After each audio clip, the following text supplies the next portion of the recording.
नमस्कार दोस्तों, मैं राज पांडे। आप देख रहे हैं आरसीएन टुडे। अभी के लेटेस्ट अपडेट के बारे में बात करेंगे। आप सभी का आरसीएन टुडे चैनल पर हार्दिक स्वागत है।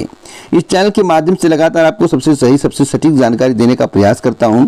वही जानकारी देता हूं जो पूर्ण सत्य होता है। इसलिए वीडियो को पूरा वॉच करें, इस वीडियो को शेयर करें, लोगों को जागरूक करें, सही जानकारी दें, लोगों को भ्रमित होने से बचाएं। मेरा यही काम है। एक प्रकार से मैं अभियान चला रहा हूँ जिससे लोग सही जानकारी से रूबरू हों, बातें उनके समझ में आए और जो बताया जाए भविष्य में वैसा उनके साथ हो, उन्हें वैसा देखने को मिले।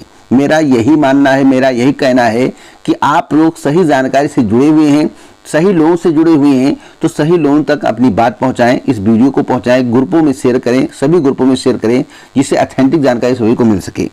सबसे पहले महत्वपूर्ण खबर के बारे में बात करेंगे, लेकिन उससे पहले महत्वपूर्ण बुक के बारे में बात करेंगे। अगर आप पीईटी परीक्षा की तैयारी कर रहे हैं, यूपी पीईटी परीक्षा की तैयारी कर रहे हैं, पीईटी परीक्षा क्वालिफाई करना चाहते हैं, आप चाहते हैं कि पीईटी 2023 आसानी से आपका निकल जाए, जिससे आने वाली भर्तियों में आप अप्लाई कर पाएं। आपको मालूम होगा कि पीईटी 2023 के अंतर्गत बहुत सारी भर्तियां आने वाली है। एएसओ, लोअर, इधर वीडियो की भर्ती भी आपको देखने को मिलेगी। तो आप बेहतरीन बुक के माध्यम से तैयारी जरूर करें। चक्षु प्रकाशन के द्वारा जो बुक तैयार किया गया है वह सिलेबस के अनुसार है। आपको 2200 प्लस महत्वपूर्ण बहुविकल्पीय प्रश्न देखने को मिलेगा, जो कि व्याख्यात्मक हल सहित होगा। 6 सॉल्व पेपर मिलेगा, जो कि 2022 सहित होगा। आपको बता दें, प्रश्नों की क्वालिटी देखकर आप हैरान रह जाएंगे। एक से एक यूनिक प्रश्न इसमें डाले गए हैं। जैसे एक प्रश्न मैं आपको बताना चाहता हूँ, जैन धर्म का सबसे महत्वपूर्ण मौलिक सिद्धांत क्या है? ग्रीष्मकाल में उत्तरी मैदानों में बहने वाली पवन कहलाती है। एक और प्रश्न मैं आपको बता दूं, वित्त पोषण करने वाली एक केंद्रीय या शीर्ष संस्थान है। तो इस प्रकार के प्रश्न पूछे जाते हैं परीक्षाओं में पीईटी के, इसलिए आप इस बुक के माध्यम से तैयारी करें। चक्षु प्रकाशन के द्वारा महत्वपूर्ण गाइड, महत्वपूर्ण प्रैक्टिस सेट आपके लिए तैयार किया गया है। या आपके लिए रामबाण सिद्ध हो सकता है। डिस्क्रिप्शन बॉक्स में लिंक दिया हूं, उस लिंक पर क्लिक करके इसे ऑनलाइन आप मंगवा सकते हैं। तो अभी जाइए, जरूर मंगवाएं।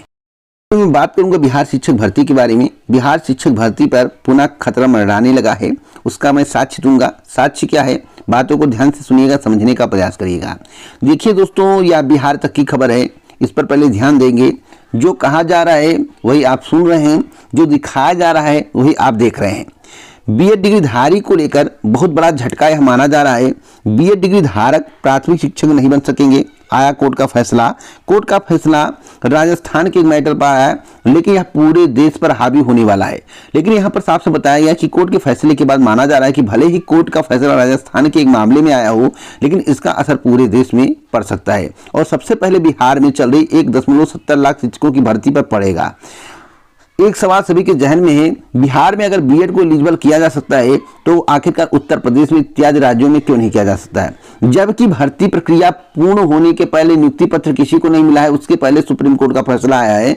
अगर बिहार में यह भर्ती संपन्न हो जाती है, बिहार शिक्षक भर्ती संपन्न हो जाती है, बीएड वालों को मौका मिल जाता है, तो सभी राज्यों में इसको लेकर गुहार लगने लगेगी।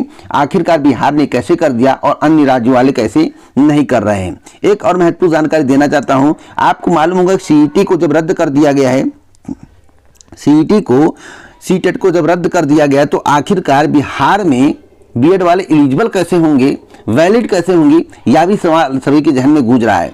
किस आधार पर बीपीएससी के माध्यम से ऐसा बोला जा रहा है? जब सीटेट का मार्कशीट रद्द कर दिया जाए, सर्टिफिकेट रद्द कर दिया जाए, तो उसकी वैल्यू क्या रह जाएगी और किस तरह से बिहार में बीएड वालों को भरा जाएगा, यह भी एक सोचने का विषय है।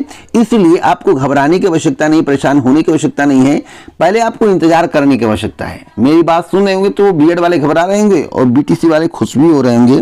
किसी को घबराने और खुश होने की आवश्यकता नहीं है, क्योंकि बीएड को लेकर बिहार में भी मामला फंसेगा, यह मैं 101% गारंटी के साथ कह सकता हूं। क्योंकि अगर सीटेट का सर्टिफिकेट रद्द कर दिया गया 1 से 5 तक का, तो गारंटेड है किस बेस पर बीएड वाले बिहार में शिक्षक बन पाएंगे, यह देखने वाली बात होगी। कौन सा कानून बिहार सरकार लाएगी, और जो कानून बिहार सरकार लाएगी उसी के आधार पर अन्य राज्यों में भर्ती हो सकती है। अगर बिहार सरकार ने बीएड को बाहर कर दिया तो अन्य राज्य में कभी भी प्राथमिक में बीएड वाले शामिल नहीं हो पाएंगे। यह भी मैं चैलेंज के साथ कह सकता हूं। मेरा काम रहता है सही जानकारी देना। कोई डिमोटिवेट भी हो सकता है, कोई मोटिवेट भी हो सकता है, कोई मेरी बात से दुखी हो सकता है, कोई खुश भी हो सकता है। इसलिए दोनों लोगों से मैं हाथ जोड़कर माफी चाहता हूं। मेरा काम है सही जानकारी देना, मैं गलत जानकारी नहीं देता हूं। जो फैक्ट होता है मैं स्पष्ट रूप से स्पष्टवादी हूं, सत्यता पर आधारित खबर देता हूं। इसलिए आप मेरी बातों को बुरा मत मानिएगा। अगर आप मेरी बात को बुरा मान रहे हैं तो मैं आपसे हाथ जोड़कर क्षमा मांगता हूं। दोस्तों यहां पर बताना चाहता हूं कि बिहार शिक्षक बहाली को लेकर बड़ी अपडेट है। बिहार शिक्षक बहाली 7th फेज पीआरटी से बीएड को बाहर करने के लिए डीएलएड वालों ने सुप्रीम कोर्ट में पिटीशन दायर की है, जिसमें एनसीटी और भारत सरकार पार्टी दोनों को नोटिस जारी हो गए हैं। अगली सुनवाई 28 अगस्त को है। आप अपनी स्क्रीन पर देख रहे हैं, यह भी खूब वायरल किया जा रहा है। तो खबरों के तह तक जाना मेरा काम है, हर एक जानकारी आप तक पहुंचाना मेरा काम है। क्या आपको लगता है कि बिहार में बीएड वाले बाहर हो जाएंगे? क्योंकि मैटर बहुत पेचीदा है। बीपीएससी भले परीक्षा को न टालने की वजह से बिहार में बीएड वालों को शामिल कर रहा हो, लेकिन ऐसा करना अन्य राज्यों के लिए बेनिफिशियल साबित हो सकता है। अगर बिहार में बीएड वाले इस भर्ती में शामिल होकर भर्ती कंप्लीट हो गई और नियुक्ति पत्र पा गए तो यह बेस बनाकर फिर बीएड वाले सुप्रीम कोर्ट चले जाएंगे और इस मैटर पर उन्हें जीत भी मिल सकती है, या मुझे ऐसा प्रतीत होता है। इस बात को आप ध्यान से सुन लीजिए, क्योंकि मेरा काम है हर एक जानकारी सबसे पहले आप तक पहुंचाना, सही और सटीक पहुंचाना। अब मैं बात करूंगा यूपीएससी वीडियो रिजल्ट को लेकर। यूपीएससी वीडियो रिजल्ट को लेकर बड़ी अपडेट देना चाहता हूं दोस्तों। नेक्स्ट मंथ से चेकिंग शुरू हो सकती है। नेक्स्ट मंथ से चेकिंग शुरू हो सकती है। 15 नवंबर के बाद या दिसंबर माह में आपको रिजल्ट देखने को मिल सकता है। और उसी के संबंध में एक और खबर मैं आपको देना चाहता हूं कि वीडियो की एक और भर्ती आपको पेड 2023 से देखने को मिल सकती है, जो कि ग्राम विकास विभाग के अंतर्गत होगी, जिसमें एग्रीकल्चर वाले ही अप्लाई कर पाएंगे, अन्य कोई अप्लाई नहीं कर पाएगा। एग्रीकल्चर साइंस वाले अप्लाई कर पाएंगे, आर्ट वाले अप्लाई नहीं कर पाएंगे। एक और महत्वपूर्ण जानकारी दे दूं कि वीडियो की जो भर्ती 2023 में आ सकती है पेड 2023 के अंतर्गत, उसमें फिजिकल मांगा जाएगा। भैया फिजिकल देना अनिवार्य होगा, क्योंकि फिजिकल क्वालिफाई होता बहुत टफ नहीं होता है, इसलिए आपको घबराने की आवश्यकता नहीं। लेकिन बड़ी भर्ती आपको देखने को मिल सकती है 2023 में वीडियो की। यूपीएससी के माध्यम से पीईटी 2023 की तैयारी अभी तो शुरू नहीं की गई है, अभी आवेदन की प्रक्रिया चल रही है। आवेदनों की संख्या में लगातार वृद्धि हो रही है। जैसा कि मुझे डाटा मिला था कि 12 लाख से ज्यादा रजिस्ट्रेशन हो चुके हैं और 10 लाख कुछ जो है फाइनल सबमिट कर चुके हैं फॉर्म को। लगातार आवेदनों की संख्या बढ़ रही है। ऐसा प्रतीत हो रहा है कि 40 लाख के आस पर आवेदन होंगे। अगर बहुत हो गया तो 40 लाख से 1 लाख 2 लाख ज्यादा होने, उससे 40 लाख के आसपास ही आवेदन होने की संभावना दिख रही है। अब आप सोच रहे होंगे कि पीईटी 2023 की परीक्षा कब होगी। दोस्तों मुझे जो जानकारी प्राप्त हुई है कि परीक्षा कराने में आवेदन की अंतिम तिथि से 2 महीने के करीब परीक्षा को कराने में लगेगा। तो जो मुझे जानकारी प्राप्त हुई कि नवंबर माह बताया जा रहा है कि नवंबर में परीक्षा हो जाएगी, लेकिन मुझे ऐसा लगता है अगर बहुत ज्यादा लेट हो जाएगा तो 15 नवंबर और 15 दिसंबर के आसपास, मतलब उसी के बीच में या उसी के आसपास परीक्षा कंडक्ट कराई जा सकती है। तो आप यही मानकर चलिए, पहले आप नवंबर मानकर तैयारी करिए, वैसे 15 दिसंबर विषम परिस्थिति में जा सकता है। तो कोई अपडेट पीईटी परीक्षा को लेकर होगी तो दूंगा। हर रोज मैं आपको आवेदनों की संख्या के संबंध में जानकारी देता हूं, इसलिए आपका कर्तव्य है कि वीडियो को रेगुलर देखा करें, समझने का प्रयास करें, जिससे आपको सही सटीक जानकारी मिल सके। अब मैं बात करूंगा पुरानी पेंशन बहाली को लेकर। आज मेरे द्वारा समाचार पत्र में एक खबर पढ़ा गया, आप लोग भी पढ़े होंगे, हो सकता है आपको जानकारी हो। खबर पढ़ के मुझे हंसी भी आ गया। हंसी क्यों आया? इसलिए आया कि पुरानी पेंशन बहाली के लिए विधायक को ज्ञापन दिया गया। 18 सूत्रीय मांगों का ज्ञापन मुख्यमंत्री को भेजा गया है। सरकार के रवैये का विरोध कर पुरानी पेंशन बहाली की मांग की गई है।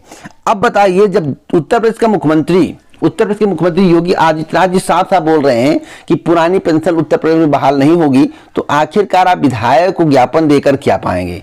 विरोध आप आज से नहीं कर रहे, विरोध आप बरसों से कर रहे हैं, लेकिन पुरानी पेंशन का नाम उत्तर प्रदेश में नहीं आ रहा है। जहां अदर पार्टियां हैं, अदर पार्टियों की सरकार है, विपक्ष की सरकार है, वहां पर जो है पुरानी पेंशन बहाल हो चुकी है, लेकिन जहां पर बीजेपी की सरकार वहां कहीं पुरानी पेंशन बहाल नहीं हुई और ना होगी। अभी करंट की जानकारी के अनुसार आज की स्थिति परिस्थिति को देखा जाए तो पुरानी पेंशन बहाल नहीं होगी। मैं आपसे बताना चाहता हूं, किसी को परेशान होने की आवश्यकता नहीं, घबराने की आवश्यकता नहीं है। इतना मेरी बात ध्यान रख लीजिए कि जब उत्तर प्रदेश के मुख्यमंत्री योगी आदित्यनाथ जी कह दिए कि पुरानी पेंशन बहाल नहीं होगी तो गारंटेड बहाल नहीं होगी। बीजेपी तो बहाल नहीं करेगी। अभी करंट की स्थिति परिस्थिति और बातों को सुनते हुए मैं बता रहा हूं। बाकी आप लोग कितना परिश्रम कर रहे हैं उस परिश्रम का दाज देना पड़ेगा, लेकिन आपका परिश्रम वर्तमान सरकार में निरर्थक है, बेकार है, इतना मैं कह सकता हूं चैलेंज के साथ। बाकी कोई अपडेट आगे मिलेगा इस चैनल के माध्यम से दिया जाएगा। पूरा वीडियो सुनने के लिए दिल से धन्यवाद।